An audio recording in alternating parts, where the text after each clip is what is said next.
Hello, everyone. I am Brandon. And welcome to another episode of Interdimensional RSS, the unofficial Rick and Morty podcast. So happy you could join us for the second to last episode of Season 3. Brandon, it feels like it's gone by so quickly. The penultimate is what they say. I love frivolous words like penultimate. It's not frivolous. Everyone uses it. Yeah, everyone. It's commonplace. All right, well, we have a very special guest that I will introduce in just a moment. But before I do, I just want to remind everyone how they can get in touch with the show if they have comments about Rick and Morty or this podcast or anything else in general. Send us your recipes at our Twitter on at Rick and Morty Pod, over on Facebook, facebook.com/Rick and Morty Podcast. You can send us an email at rickandmortypodcast@gmail.com. Check out our TeePublic site at apatheticenthusiasm.com/shop, where you can get T-shirts with cartoon versions of our faces on it. Mm-hmm. And if you really enjoy the show, head over to patreon.com/rickandmortypod, where there are a few different ways you can continue to support this podcast. Ladies and gentlemen, without further ado, we are very happy today to have Mr. Jared Bauer from the Squanch joining us. Jared, thank you so much for being on the podcast. Oh, thank you guys for having me. This is super fun.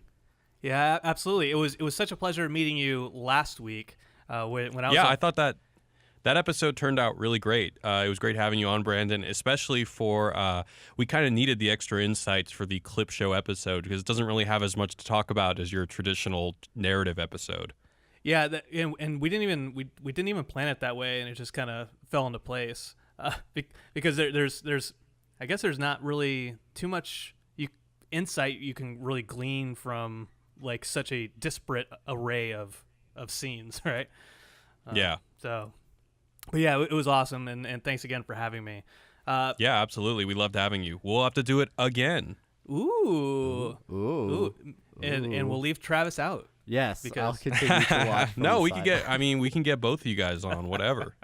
Whatever. No, we should leave Travis. I think it could be fun to have like a fan mail episode, just combine we'll answer your fan mail and you answer our fan mail.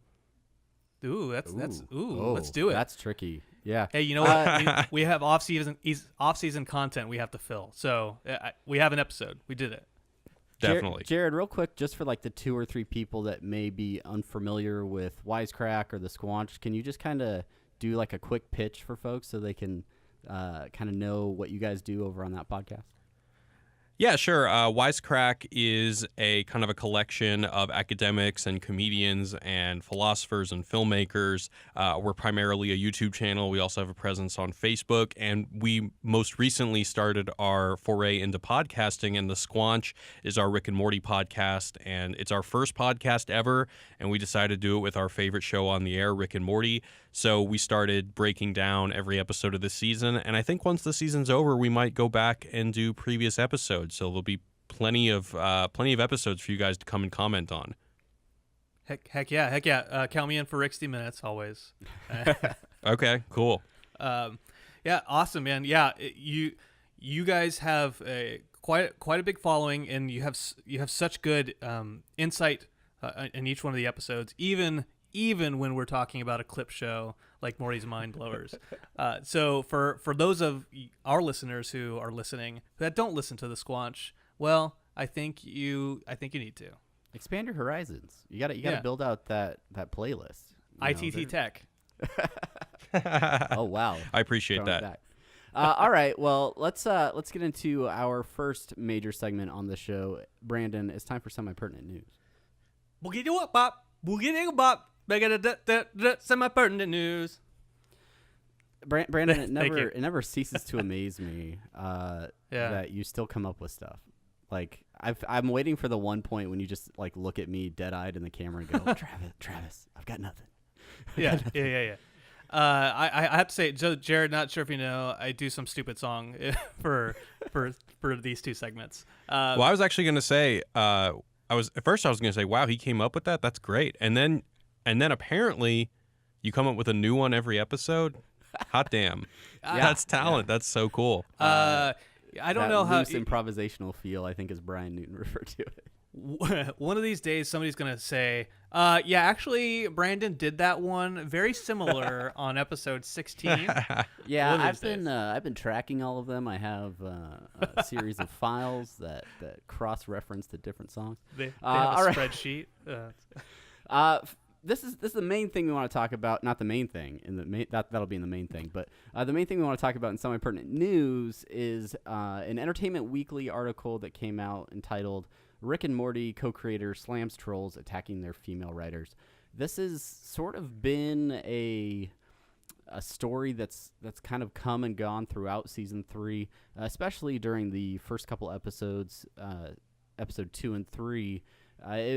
A lot of people on Twitter were sort of criticizing the episodes, not feeling like the episodes were as good as maybe some past seasons.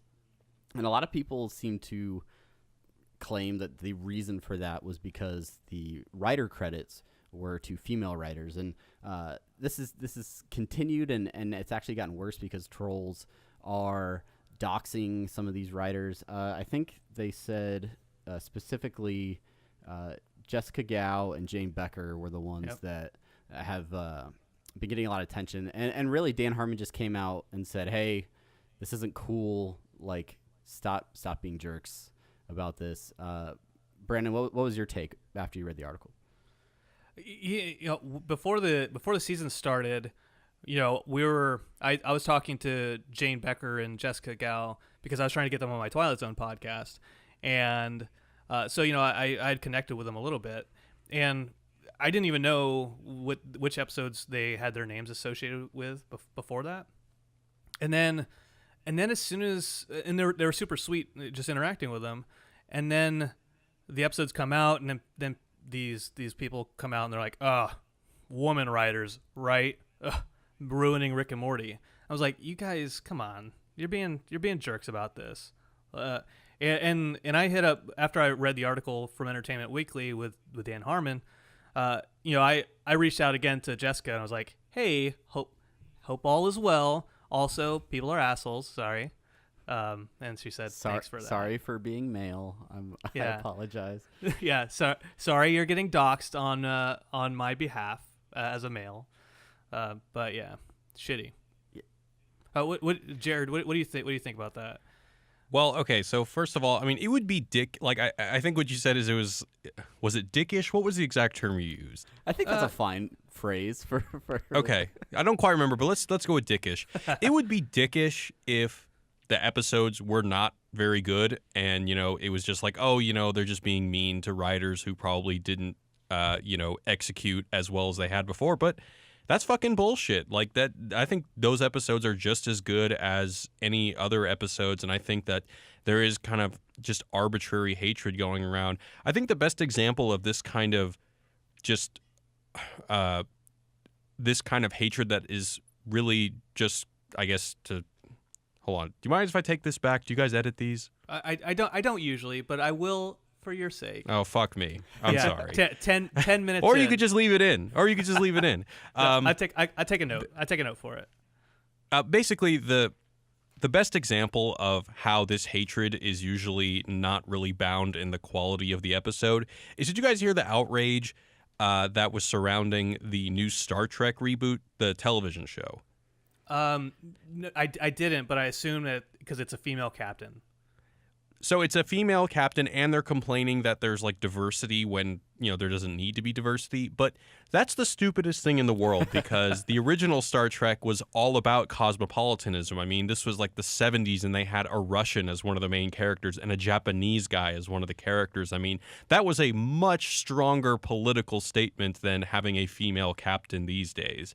So, yeah, I mean, this hatred, I think, is just stemming from somewhere else. And I think a lot of these young trolls, I'm assuming they're young, need to have a sit down with Dr. Wong. Yeah, and not for the coprophagia either. And yeah, maybe, right. Yeah. I mean, they should eat shit a little bit, but realistically, and I think what a lot of this boils down to is, writing this show is a collaborative effort, and yes, they do put one writer's name to give that writer credit at the beginning of an episode, but it's not like one person takes an episode and writes it out and then they animate it and it makes it to TV. There's a whole group of people that are providing, drafts and reviews and collaborating on this process. And it's an honor, I think, for each of them to receive that writer credit and say, this episode is sort of my contribution to the show.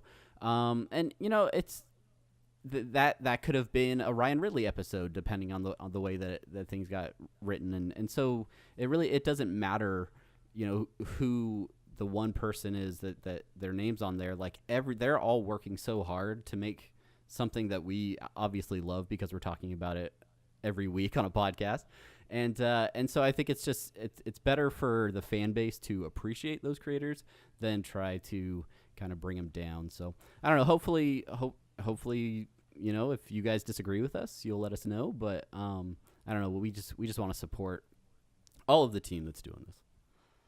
Yeah, absolutely. Because at the end of the day, they're doing great work, I think.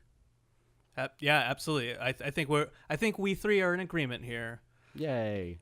And I want to throw this last bit out. Looking to diversify is not a bad thing. Like and just because you're searching diversity out doesn't mean that you're searching mediocre or crappy people out. You're like, I have to put a Brandon Cruz into this episode. Let's find the shittiest Brandon Cruz we can, which is what Travis did. But other people don't. I had limited options, Brandon. I also feel like we're at this place in a society where, shouldn't we all just take a step back and say, hey, don't harass people because they made an episode of a TV show that you don't like. Give me a break. Yeah.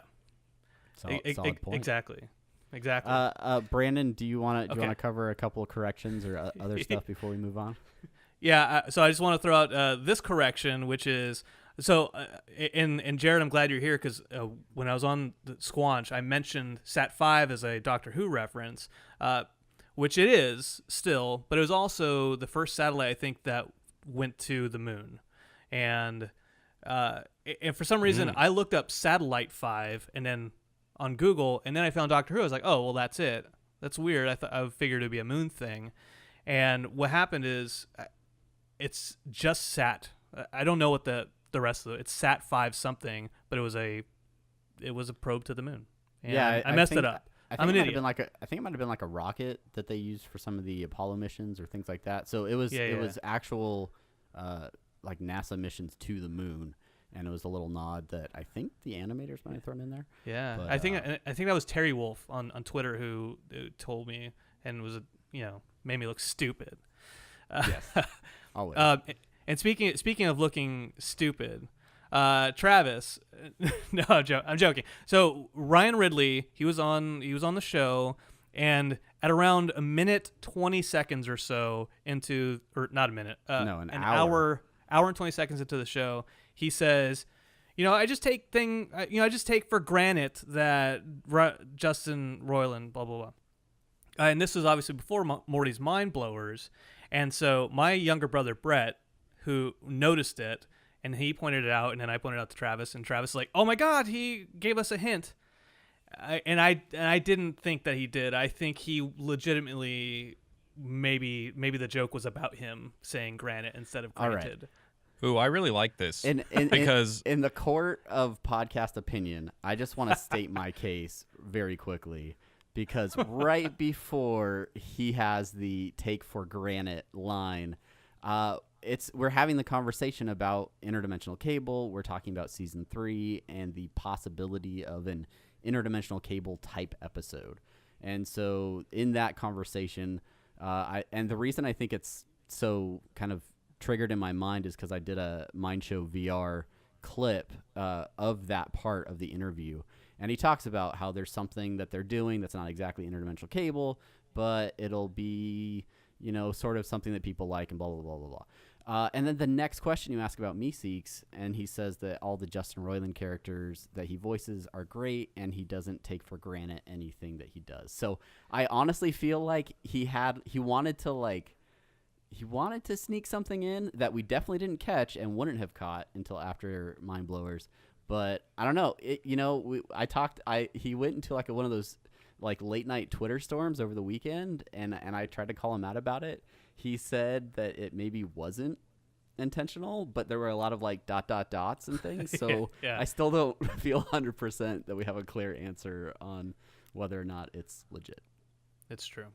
Well, when you were on the Squanch, we were talking about how that episode had a lot of meta jokes that kind of comment on perhaps the dynamic in the writer's room or the dynamic between the showrunners and the rest of the crew.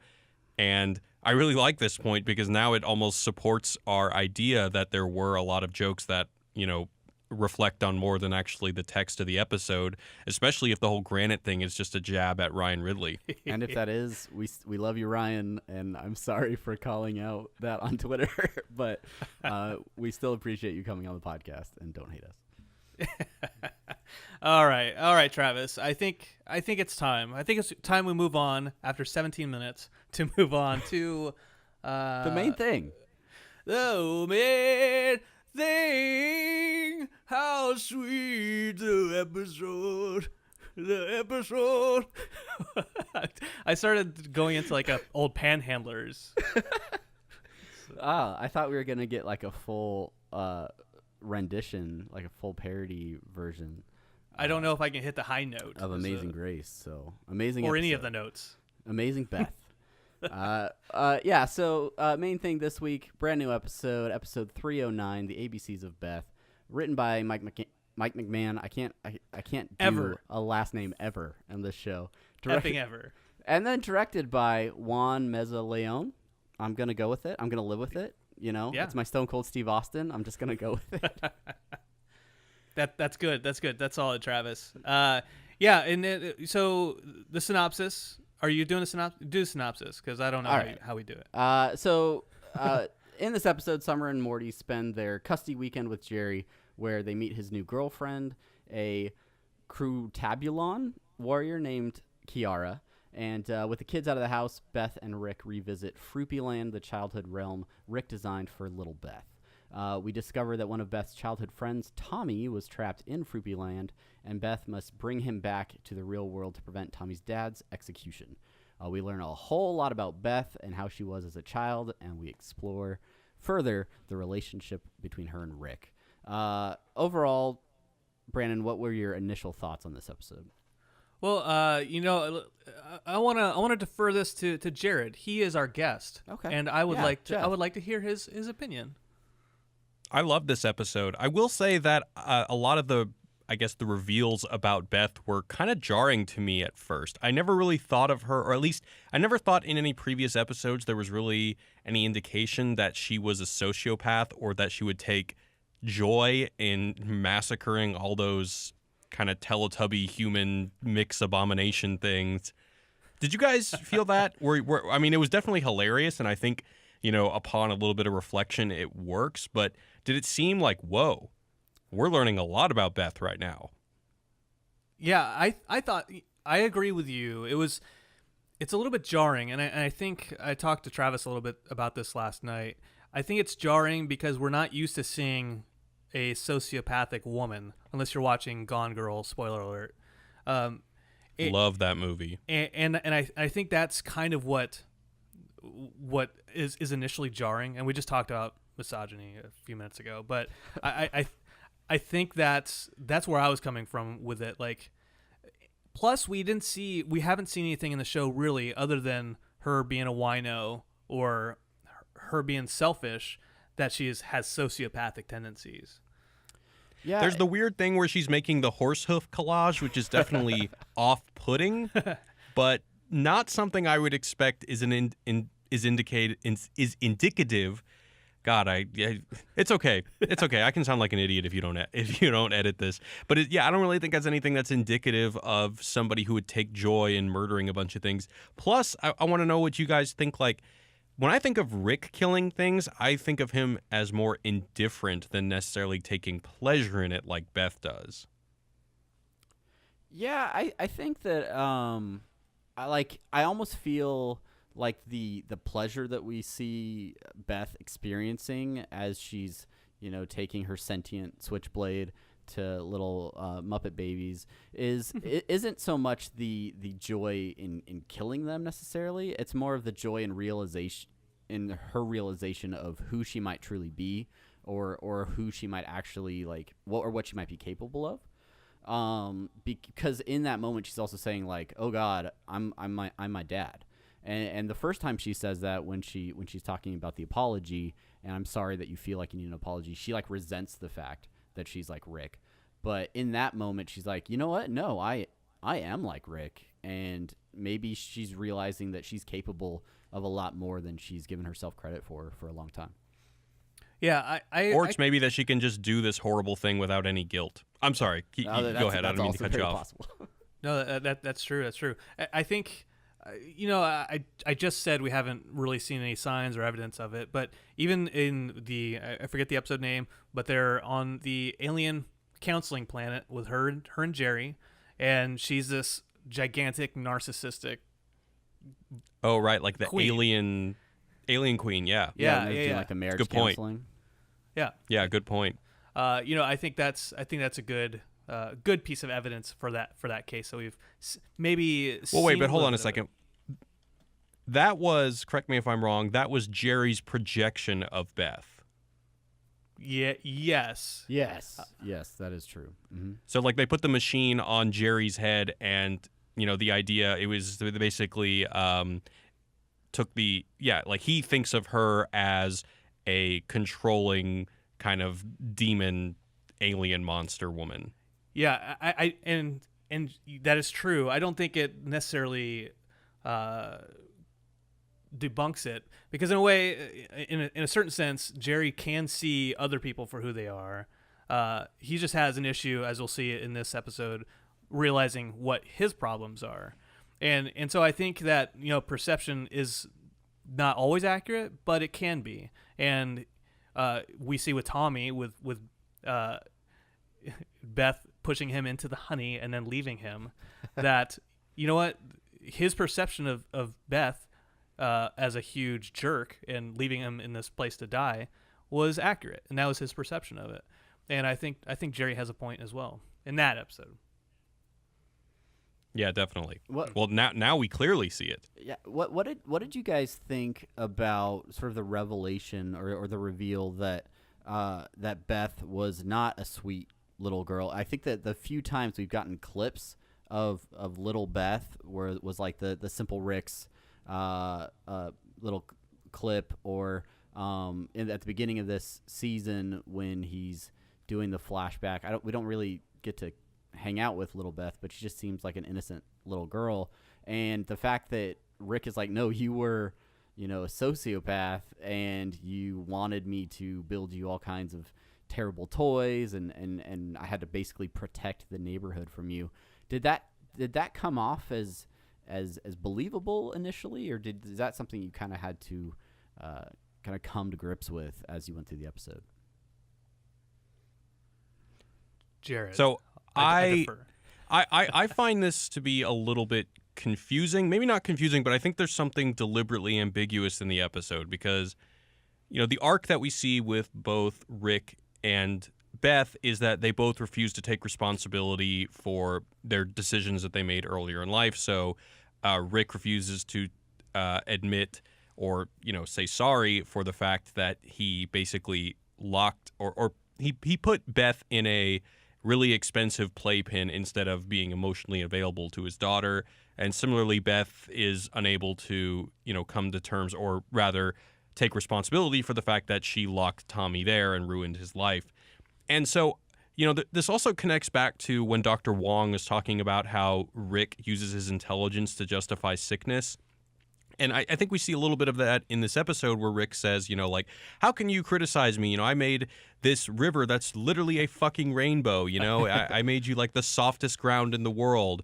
And what I'm getting to with this is that, even when Rick is bringing up all those awesome toys that he made her, Beth says, yeah, well, that's just because I wanted to spend time with you. I wanted you to pay attention to me because I, had this hole in my heart that only my father could fill.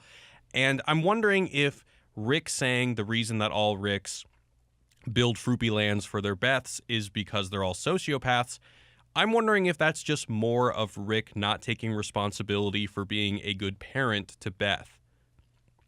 At least I think that, like, the episode kind of constructs this ambiguity that they're both, so radically, Rick-esque that they'll never apologize for their actions. They'll never take responsibility for the bad choices they've made. So I guess I was wondering if Rick saying that was just another reflection of the fact that he's avoiding any kind of criticism. The one counterpoint I think I would make to that is when Rick straight up says, "No, I was a bad dad," and he does the thumb towards his face, no, totally accept that I was a bad dad. I was not available to you.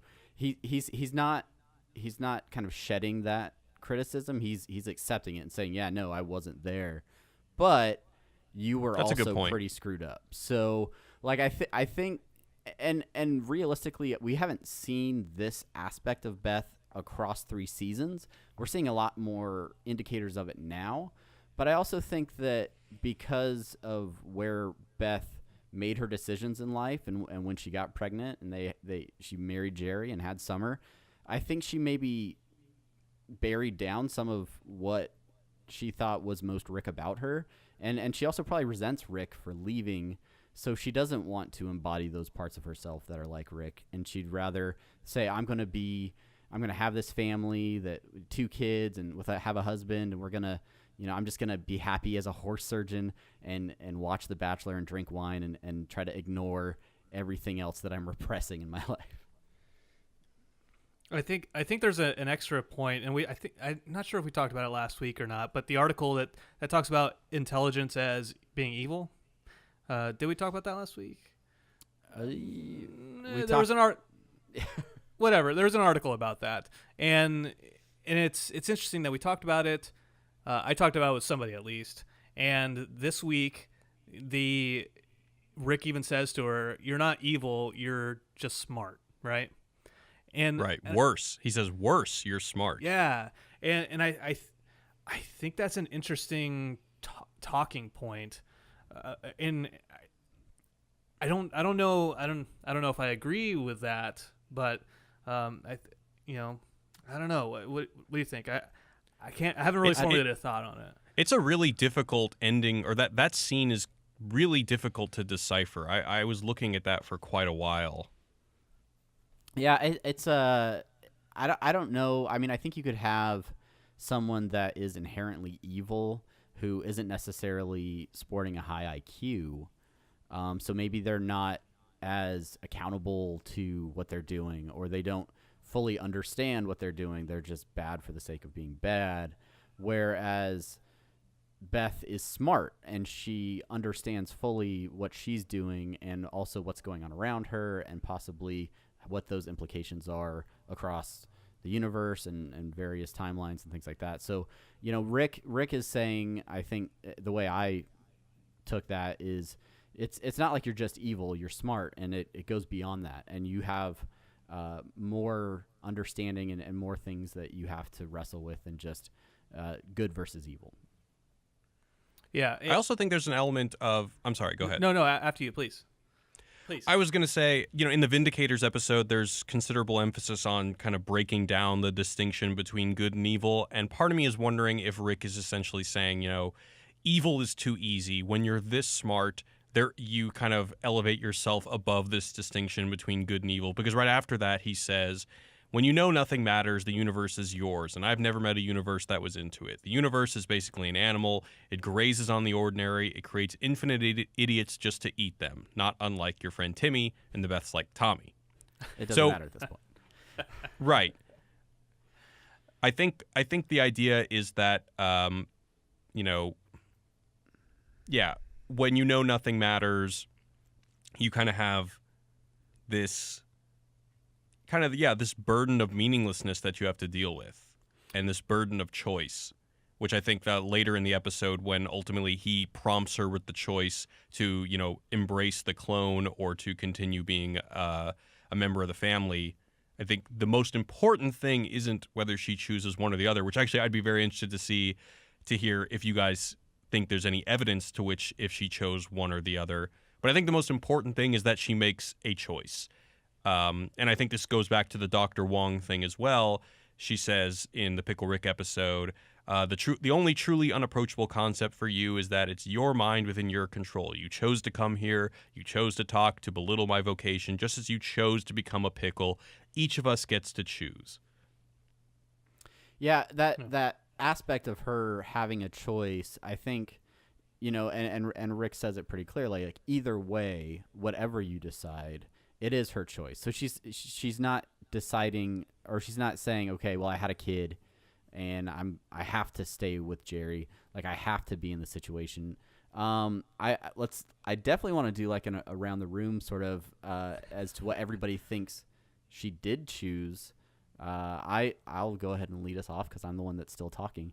I think that she did go with the clone, and I don't think that they gave any clear-cut like evidence in the episode that that's the choice that she went with.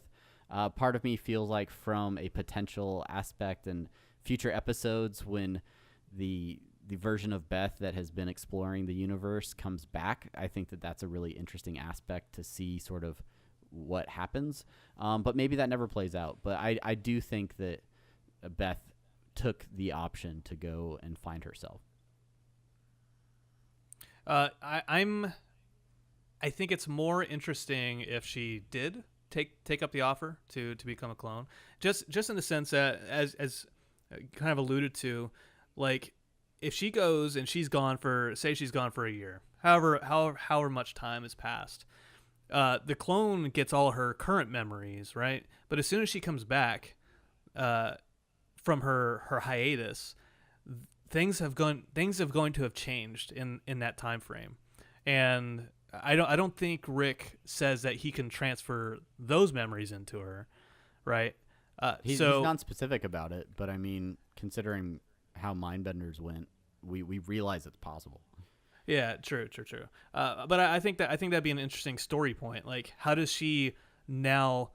Because I was away from my family for a year in Korea, and even though I FaceTimed with them from time to time, there was still so much that I was missing from like the first 2 years he was 2 years old, so like a year of his life, and things had changed. He developed so much in that year, and so I think that'd be a good story point and a nice analog to kind of the Ray Bradbury Rocket Man story, where they leave for a long time and they miss a lot of happenings.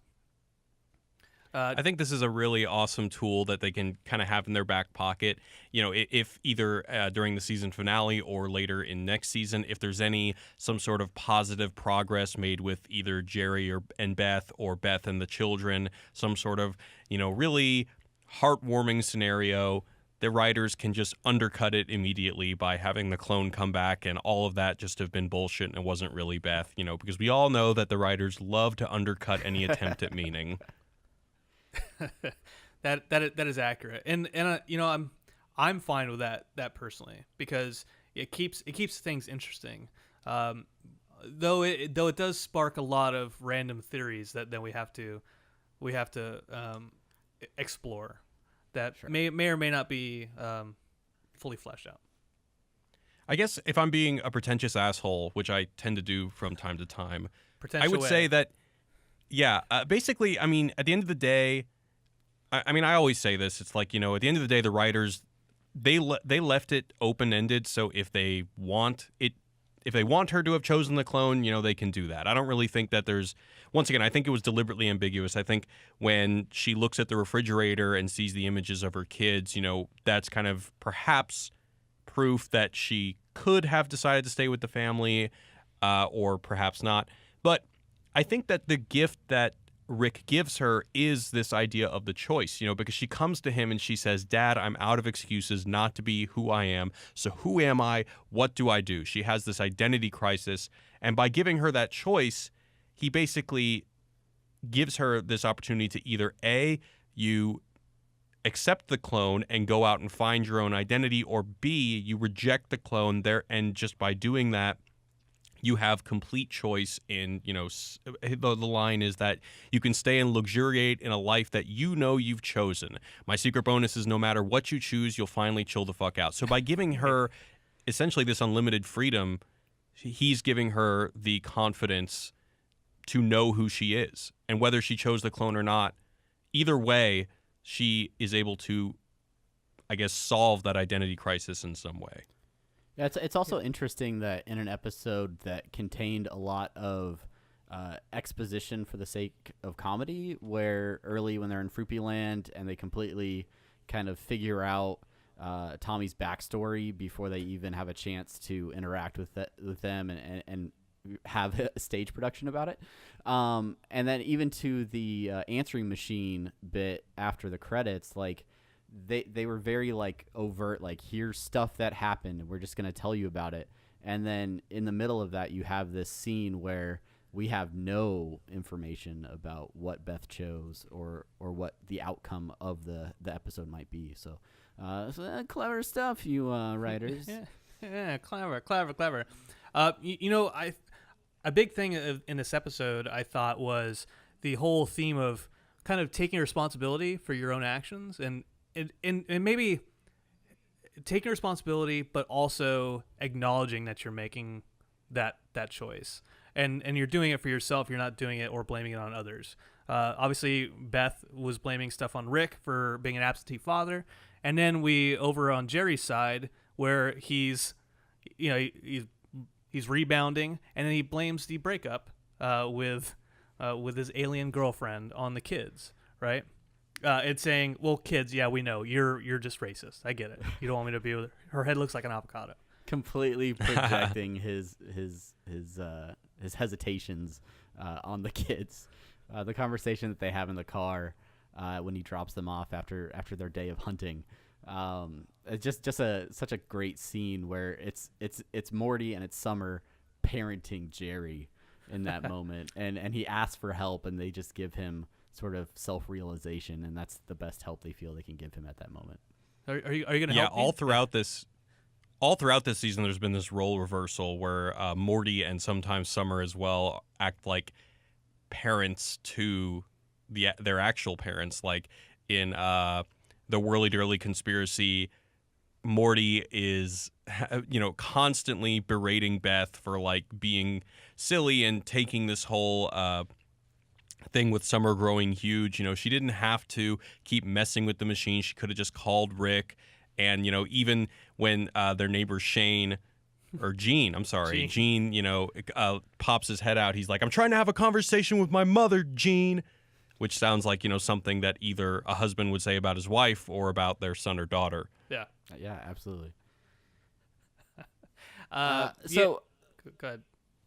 Oh, yeah, I was going to say, so this is the first time since the divorce that we've seen either Beth or Jerry explore the possibilities of dating. It was obviously done in a very Rick and Morty sort of way, with Jerry not dating, a human, but hooking up on an intergalactic dating site that Rick had apparently suggested while him and Beth were still together. I thought that was a clever little touch there. But yeah, what did you think about just kind of Jerry trying to be like moving on from Beth, but definitely not moving on from Beth? Almost using what was her name? There was Kiara. Kiara? Yeah, Kiara, almost as like a distraction or diversion from his continued pain from being apart from Beth. I'm sorry, go ahead. I just think that he was, he's trying. He doesn't want to get over Beth. He doesn't really want to get over Beth. And we can see that mirrored at the end of their segment when Kiara's husband or whatever it is shows up, talking about the hunt being on. It just happens to be on Earth, Right. Yeah. And it just his attempt to show the world that no, he is capable. He's okay. He can find love wherever he wants to find love. And Beth and Summer and Morty. Whew, that should be the name of the show, Summer and Morty. It's weird putting those names together. They see through that shit like right off the bat, and I like the one line that Summer says where she says, "Oh, are the days shorter where you come from because you're moving kind of fast?" The most tragic thing about this for me is that at the end, when the very last scene where they're getting those pizzas, Morty very briefly says to Beth or something about, oh, did you know Dad's dating an alien or dated an alien? And it does not faze Beth at all. It's like she doesn't even hear him. So this whole idea of him just rebounding in order to make his wife jealous did not work. Yeah, that is a really good point, and something I didn't pick up on after several viewings of the episode. But it does bring up a question that I have, and whether Beth is Beth or Beth is a clone version of herself. Do you guys feel like there's any hope of reconciliation between Beth and Jerry? Like they're still kind of keeping both sides, and throughout the season showing that they both have been struggling with the divorce in their own ways. Do you guys think that there's a chance they're going to come back together, especially just sort of how calm Beth seemed at the end of that episode? Like maybe she's, she didn't just look at the pictures of Summer and Morty, but she did look at the picture of her with Jerry as well. Like what are your thoughts on that? I can see it happening. I can see them getting back together. Especially because I don't know how long do they want to draw this out? Is this just going to be a season-long arc? I mean, they got divorced in the first episode. I think something is going to happen in the next episode, whether they grow farther apart or they get back together or they maybe even just make a small bit of progress. They decide on he's just moving back in, but they're still going to stay apart. Something like that. I think some sort of decision is going to be made. Yeah, There's part of me that wants them to stay apart, but I know that from just a writing and arc standpoint, it makes sense for them to at some point in time come back together. But I feel like life isn't like that, and it doesn't always wrap up perfectly like that. People get divorced and stay divorced in real life all the time, and I think it's more interesting to me that they stay divorced and everyone grows from it and realizes more about themselves by doing it, and realizing, this relationship wasn't good for us, for any of us, and we can all be better off and be better people without it, other than being friends or parents of the kids.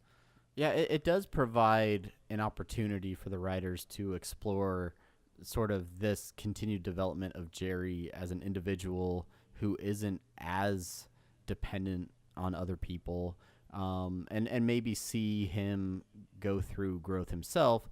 But because of Jerry as a character, and I like watching Jerry as the helpless schmuck that he has been in the first 3 seasons, like, I don't know, I kind of want to see him back with the family and be that traditional Jerry that he has been in the show. So I don't know. I do think that they will do something. Maybe it's not a lot. Maybe it's only a couple minutes in the finale, but I definitely think that they are going to have some sort of pivot in their relationship, whether that's towards getting back together or definitely saying, you know what, we are not letting that happen. But I could definitely see them going a step further in the next episode. And one of the things that this episode did that I thought was clever, and it's kind of binding the characters together in that they go through similar epiphanies, in that, Beth says, "Am I evil?" Rick says, "No, you're not evil, you're just smart." And then Jerry comes upon the epiphany. He says, "I'm not evil, I'm just weak and non-imaginative." So both of them are kind of confronting their dark evil sides. And although we never see them confront this epiphany in the same room together that could bring them together, I don't know, maybe this is a stretch. This is kind of teasing some sort of reconciliation because they both have some sort of growth that parallels their situations. Yeah. And there's a part of me as well that it doesn't feel, I don't feel like there's any more milk to be milked from their relationship issues. Staying together, like we've seen the first 2 seasons, and we've talked about it, like a lot of the B plot aspects of the show were about, there you go, Jerry and Beth are arguing again, and I don't want another 9 seasons of on again off again relationships like Ross and what's her face from Rachel. Rachel. They were on Ross a break, and Rachel. Brandon. They were on a break. I think, and feel free to take this esteemed writers of the show Rick and Morty. But what if they go in a completely different direction and something happens where all of a sudden there's a newfound appreciation for each other, and we get a totally different version of Beth and Jerry together, where they are madly in love and they're annoyingly so kind of, really into each other, and there's different story ideas that obviously this is all speculation, but we could see theories happen. Yeah, well, that's the beauty of the multiverse. Yeah. Rick and Morty could switch realities again and go to a world where they're still together, and Jerry is like this badass billionaire breadwinner that Beth just adores. Yeah, or Paul Fleischman's there. One of the two. I don't know. I'm not sure if you read the comics, Jared, but there was. I have not. Okay, so there was an arc where there was the Jerry from the Doofus Rick dimension, who is really, really, really, really smart, and then he takes over the Citadel, and he is actually he just gets a bunch of Beths from a bunch of different universes, and he was Rick's number one nemesis. So I think, I don't know if they'll do that in the show, but that's another interesting conceit. Just that makes me want to read the comics. That's awesome. Yeah. All right, let's wrap up the main thing with some of our. It's sort of a rapid fire of some of our favorite bits from this episode. Pew, pew. Starting off with pew pew the bubble gun. Really short and sweet idea, but I just love that that's his way of getting the kids over to Jerry, is just shoot, and she's like, there's no air, and then he's completely oblivious to it and just lets them float off with their small lung capacity. Charms that the charm that life finds a way. Which part is that? This is when Rick is fighting off the weird tentacles, like half dinosaur. He's in the nest, trying to be fed to the baby pterodactyl type things, and he just drops that Jurassic Park reference that he's charmed that life finds a way, and then he pulls out his gun and starts shooting him in the head. I mean, how good was the play? So good. Yeah. I'm really curious who like the young voice actors are that they got to. I don't know. Yeah, those poor kids. It may have been an adult with a really convincing, kind of child actor voice, but very funny. I love that Rick towards the end says, "Oh wow, certified fresh," with the Rotten Tomatoes reference there. And then Beth says, "Fake news." Yeah, that's something that had to have kind of been a note that went in after the original script was pushed up, and they're like, "Yeah, we gotta drop something in for fake news." The one that got me was the laundry list of things that never ended of things Rick made for Beth. Is there a particular standout item that kind of resonated with you? Other than the sentient knife, sentient switchblade, they went through so many, and I haven't rewatched that part of the episode, but it just went on for so long that I couldn't process and remember all of them. But it was, it's the standard comedy thing. Just keep going until it stops being funny. That's classic Brandon right there. Then go longer. There's a point when he lists off 3 or 4 like really inappropriate things for a child to have, like stickers that track your friends and all kinds of like a lie detecting doll, and then he just says rainbow colored duct tape. Like there's nothing bad about, like that's something my kid would ask me to make for them, but he includes it in his list of horrific items that the sociopathic Beth would request. The teddy bear with anatomically correct innards or whatever. Do you guys think there's any element there of like, if you're a kid and you want more of your dad's attention, let's say your dad's really into cars, then like you pretend to be into cars just to like, spark his interest? And this is more to the point I was making earlier. Like, do you think that, because she defends herself by saying, "Oh, I was just doing that to get closer to you." But I mean, if I was a kid and I wanted Rick to like me, I feel like I would think of deranged things too. Yeah, I think there's a balance to it. I definitely think there were times maybe when she's like, you know what, I really need something that would do this, and she asked Rick for it. But then obviously she's going to continue asking for things because it's a way of getting something from Rick, and maybe replacing some of the emotional things that she wants from Rick that she's not getting. I'm glad you brought up the car thing though, because when I was a kid, man, my older brother, my dad, they'd be working on cars, and I'd be like, this is so fucking boring. Why are you guys watching, like, they got like Auto Traders from the liquor store and they're just reading through it? I'm like, I want to play Airwolf for the NES, it's something simple like that. One last note about this box of items is I found it interesting that Rick still had them. And we talk a lot about Rick not caring about things, but a sentimental individual is a person that holds on to things from their kid's childhood, and a person that doesn't care about anything isn't going to waste the space in the garage. So I think just the fact that he had those, aside from being, a comedy device, I think it says something about Rick that he does, in fact, care about Beth, and he was holding on to some of those things. Well, definitely at the end, towards the end of the episode, we get probably the clearest indication that Rick does care for his family. When Beth says, "If nothing matters, why would you do this clone thing for me?" And he says, "I don't know. Maybe you matter so little that I like you, or maybe it makes you matter. Maybe I love you. Maybe something about your dead mother. Don't jump a gift shark in the mouth." That I line, mean, he was cornered. that best line. Yeah. And I feel like that was a little bit of a meta joke for our sake as well. Yeah, the jumping the shark, and like to the fans, like, look, here's a thing you can use to read into whether or not I love Beth for real. Right. Yeah.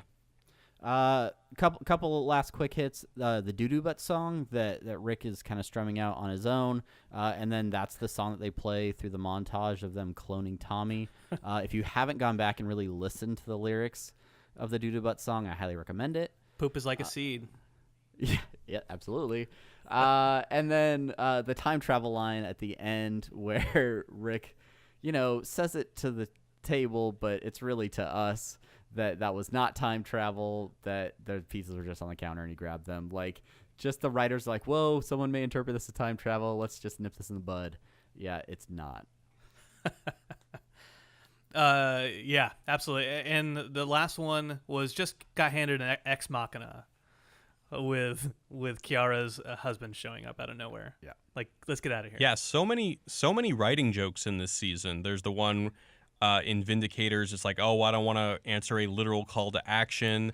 Even in this episode, he also says to Beth, here's something an adventure needs: conflict, stakes, a need for me to benefit, and clearly Morty. That's right. Yes.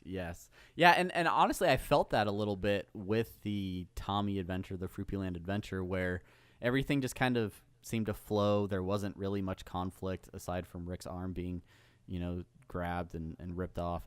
But overall, it didn't feel like a classic adventure. And, as we come to discover, that's sort of how they intended it. So, all right. Oh, go ahead. No, I was just going to ask Jared. Were there any other thoughts that you had about the episode that you want to throw out there? We spent, during the squanch this morning, we spent a significant time trying to kind of parse out the specificities of this riding a bull metaphor. When he's talking about, smart people get a chance to climb on top, take reality for a ride. But if we never stop but it will never stop trying to throw you, and eventually it will. There's no other way off. I don't know. I think that would just open up too many cans of worms. But that whole speech between him and Beth is really awesome, and we're in the process of producing a video about it right now. So, still, actually, just honestly, we're still kind of collecting our thoughts. It was a really good, really pretty dense episode. I mean, not as dense as the Tales of the Citadel, but we all really loved it. Yeah, that conversation you're referencing right there. You really have to kind of slow down, maybe hit the rewind button on the DVR or your illegally pirated copy of the show, and just kind of like really go over it more than once and figure out what they're saying. Because they blow through it so quickly that there's a lot to unpack, definitely. Yeah. So check out the that's all I got. I video think it was a great conversation. Yeah. All right, so it is now time to move on to listener suggestions and short outs, where we get to highlight some of the awesome community that is interacting with us on the podcast. Thank you so much to some new patrons. Big thanks to Tony and Brandon. As far as names go, Don't put this on me. I'm like, okay, Joe Chim Van Rentergrim. That's the best. Like, I'm gonna go with it. It's my Stone Cold Steve Austin. And I already used that joke. But yeah, thank you so much to those patrons for supporting the show. Whole lot of tweets last week. We want to start with Daticus, who is working on this crazy multi-page fan art drawing for season 3. Definitely recommend you checking that out. We'll link it in the show notes. But to the point where they drew Tommy on there last night. That's right. And just really keeping up with a lot of the great characters, not just in season 3, but from across the 3 seasons. So definitely go check that out. And Daticus, if you want to throw in a cartoon version of the 3 of us into there, like in the background, just subliminal, feel free. Yeah, I'm willing to be stabbed or shot with like a ray gun if that's necessary for the progression of your art. I'm willing to do that. Yeah, if I get killed by Meeseeks, I'd be very honored. At Chuck Punch, he wants credit for saying that Evil Morty won't be back this season. And because if you looked at the tag for next week, you will see that Rick confronts the president, but our president. Yeah. So yeah, Chuck wants us to give him credit for that, but I refuse to give him the satisfaction, even though we just did it. So moving on. Wait, you mean Trump is going to be in the next episode? No, yeah, I know. I said our president, but I'm imagining we're in Rick and Morty. Whoever that is. It's the same president from the Show Me What You Got, Get Swifty episode. Okay, yeah. I can't remember that voice actor's name, but I know what you're talking about. From The Thing. Right. Yeah. Damn it. Now that's gonna make. Isn't he's the guy from the Allstate commercials, right? Is it the Allstate guy? Is he like in 24 or something? I don't know. He's also in Heat. That guy. Just go check that guy out on IMDb. Yeah. We have a tweet from Steven HT3 who asks what our favorite episode is. Thank you for the most difficult question for anyone obsessed with Rick and Morty. He says that his is autoerotic assimilation. Brandon, were you able to pin down an episode? Yeah, it's in the show notes, Travis. Yeah, but people aren't reading the show notes. We're doing an audio podcast here, Brandon. Lawnmower Dog is up there, but I think just from pure writing quality and just its cinematic qualities, the Rick Lannis mix-up, I think, is probably my number one. It's just so fucking well done.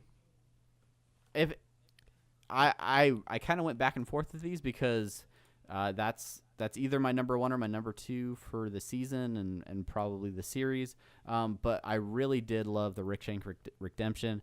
I don't know if it was because of how it was presented as a surprise on April Fool's Day, but I've rewatched that episode probably a dozen times. Just so many things, the way that Rick's plan came together, the way that it paralleled the series premiere at the end there, and just everything that it's done to set up what has turned out to be a really great season. I would probably say that's my favorite episode. Not to put you on the spot, Jared, but do you have a particular episode that you consider your favorite? Yeah, well, I just wanted to say on the Squanch, we actually recently revisited the Rick Shank Redemption, and it's amazing. It really holds up. Even after seeing all the rest of the episodes this season, man, in terms of just one, I actually really, really do like autoerotic assimilation as well. That's definitely one of my favorite episodes. I kind of feel like there's that when you're in the heat of the season, you're kind of watching it and still trying to formulate, how the season's going to come to a close. But after the season ends, we're going to revisit these episodes and kind of evaluate them with some distance. So I can't really say that Tales from the Citadel or the Rick Lantis mix-up is my favorite, but I think it's a contender. Awesome. Yeah. All right.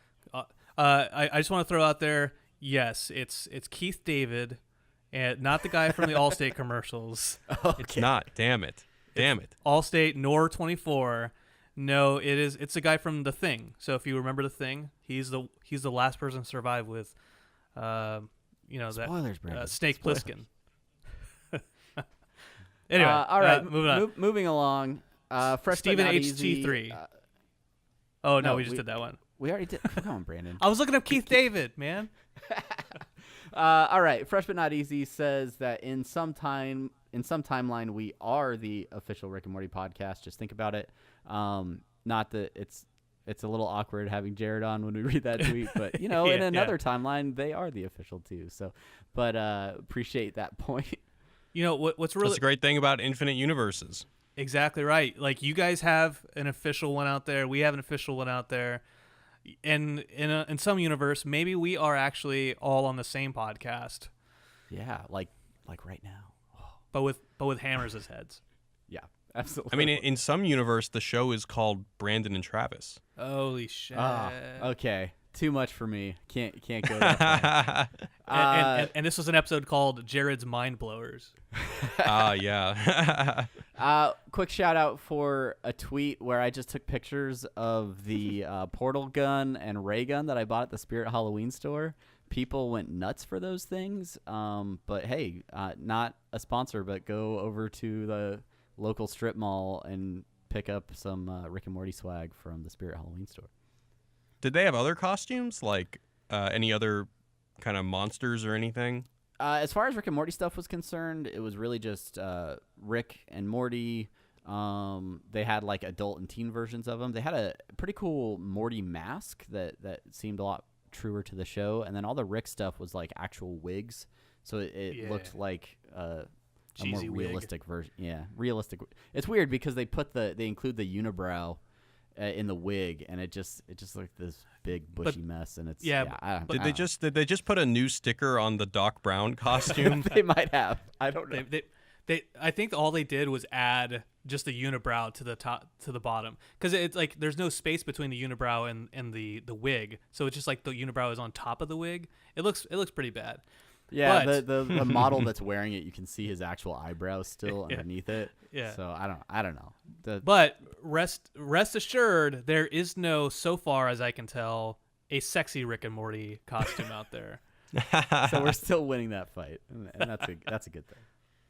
I want to shout out to @CassieEatBrains. She hit us up on DM last week, and I talked about this on the Swanch too. Room 237 being the Shining reference on Mr. Loonis's front door, and that being an indicator of suicide. But she brings up an interesting point in the Room 237 documentary. Which is about Stanley Kubrick and all these different people's theories on what The Shining is actually about. One of the theories is that Stanley Kubrick is telling everybody through The Shining that the moon landing was faked and he helped film it. Oh, that's very clever. Yeah. Oh, So I thought that was really interesting, and I watched Room 237 and I drank a lot of wine to get through it. What'd you think about that documentary? It was interesting.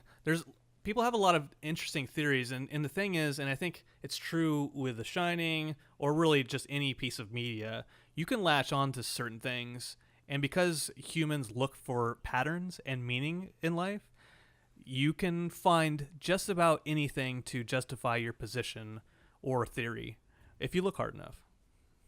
And so I feel that it's cool that these people are like, oh yeah, this is The Shining is about the slaughter of Indians or the fake moon landing. I think that's interesting. I don't necessarily agree with any of it, but I don't agree with any of it. My biggest problem with the documentary is I wanted to see these people. Yeah. I think that the more interesting subject of the documentary would be, who are these people who love to put this much thought into that stuff. To me, that was the more interesting question, rather than these kind of faceless voices just theorizing. The other question I have about it is, why do they keep showing images of Eyes Wide Shut? It's like they ran out of stock footage for a lot of this documentary. Yeah, I remember that. Anyway, so thank you, Cassie Brains. Travis, what else we got? Let's roll through a few quick reviews. Thank you guys who continue to support the show and put your reviews up on iTunes or whatever podcatcher you happen to use. Someone named Guys Stop Complaining in all caps says, great to listen to after each new episode. Sad I missed the 50th review. That was our 51st review, so thank you, Guys Stop Complaining. Unlimited Please in some sort of leet speak there or something. I was raised by a cup of coffee. They say they're super behind on these episodes, but appreciate us and wanted a shortcut. It says wanted a shortcut too, but I think they wanted a short out. Okay. So, I didn't know if that was you misspelling it or. I don't know. Well, I'm going to blame Google either way. I'm sure it's their fault. And then, go ahead. You can read the last one. Goran17, grass tastes bad. Hey guys, loving the podcast. I'm not caught up, but I'm binging. Keep up the great work. Found us through the Squanch. Hey, Thanks, Squanch. Jared. Thanks. Jared. Oh, you're welcome, guys. You're always doing shucks. things for us. They did say that they find it interesting how much smarter Morty has been getting as the seasons progress. Him disarming the neutrino bombs, fixing that growth shrinking machine. I don't know. We talked a little bit about this. I definitely think Morty has developed as a character throughout the season, and I don't think it's going to stop anytime soon. I think we're going to continue to see Morty be less helpless and more independent as he continues to travel around with Rick. Yeah. And that's it. That is it for reviews. And I think that's it for the show. But before we go, Jared, everybody wants to know who's listening to the show, because they're like, oh, finally somebody who knows what they're talking about. How can people get a hold of you? How can they listen to the Squanch and other YouTube content? Plug away. Oh, thank you. Yeah, so here's the shameless plug, guys. So you could just search for the Squanch on Apple Podcasts, on Stitcher, on Google Play, any of those things, or you can go to the Wisecrack Podcast Network. We have a couple other podcasts. We actually just started a South Park podcast, and we're doing the same thing, reviewing all the season 21 episodes of South Park as they come out. And you can hit us up on YouTube. We're youtube.com/Wisecrack, or just search Wisecrack. We're also breaking down most of the episodes of this season. We're always kind of focusing more on the philosophy that's kind of ingrained in these episodes. So for ones like the most recent one on Morty's Mind Blowers, since it was more of a clip show, we didn't really we didn't force anything. We didn't talk about any philosophy if it wasn't there. But we are working on one for the ABCs of Beth. So be on the lookout for that. That should be up on Wednesday or Thursday. And I want to thank Brandon and Travis. Thank you guys so much for having me. This is a lot of fun. Absolutely. We appreciate you being willing to come on the show and hang out with us. And Brandon, Jared, I can't believe only one episode left next week. I know. The season 3 finale. Unity, be sure after that episode to hit us up on Twitter, send us your emails, send us your thoughts on the finale. I'm sure something huge is going to happen. We haven't had a season finale without some sort of really huge reveal or twist to the end of it. So really excited to see what the writers have in store for us, and excited to talk next week. Absolutely. You would think that they would do 12 episodes because it's such a success now. You would think that. You'd also think that they would be renewed and they'd have a script like BoJack does for season 5 already in the pipeline. Have they not been renewed yet? I think they are, but so they have to be. The other day, Will Arnett posted a tweet with the season 5 of BoJack Horseman script, season 5 episode 1. So they're ahead of the power curve. All right. Yeah. I'm confident that Adult Swim will come to an agreement with Justin and Dan, and I'm just really hopeful that we don't have like another 2-year gap before we get another season. Oh yeah, me too. The podcast might have to take a hiatus if that's the case. For real. All right. Well, that's our show. Thanks so much for listening. Until next week. Thank you, Jared. I'm Travis. I am Brandon. Thank you, guys. Thank you, Jared. Yeah, we'll see you next time. All right. Toodly. Bye-bye. Bye, everybody.